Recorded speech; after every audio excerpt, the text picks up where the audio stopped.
एक दिन गौतम बुद्ध अपने शिष्यों के साथ एकदम शांत बैठे हुए थे।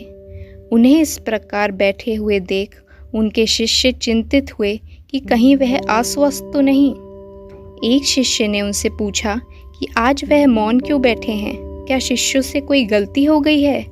इसी बीच एक अन्य शिष्य ने पूछा कि कहीं वह अस्वस्थ तो नहीं, पर बुद्ध मौन रहे। तभी कुछ दूर खड़ा व्यक्ति जोर से चिल्लाया, आज मुझे सभा में बैठने की अनुमति क्यों नहीं दी गई। बुद्ध आंखें बंद करके ध्यान मग्न हो गए। वह व्यक्ति फिर चिल्लाया, मुझे प्रवेश की अनुमति क्यों नहीं मिली। इस बीच एक उदार शिष्य ने उसका पक्ष लेते हुए कहा कि उसे सभा में आने की अनुमति प्रदान की जाए।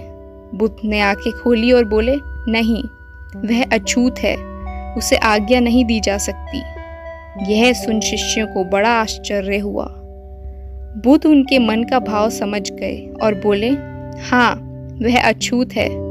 इस पर कई शिष्य बोले कि हमारे धर्म में तो जात पात का कोई भेद नहीं, फिर वह अछूत कैसे।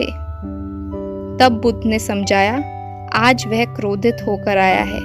क्रोध से जीवन की एकाग्रता भंग हो जाती है।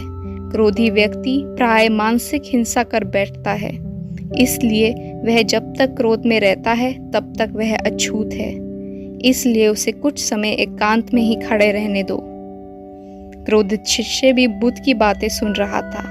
पश्चाताप की अग्नि में तप कर वह समझ चुका था कि अहिंसा ही महान कर्तव्य व परम धर्म है।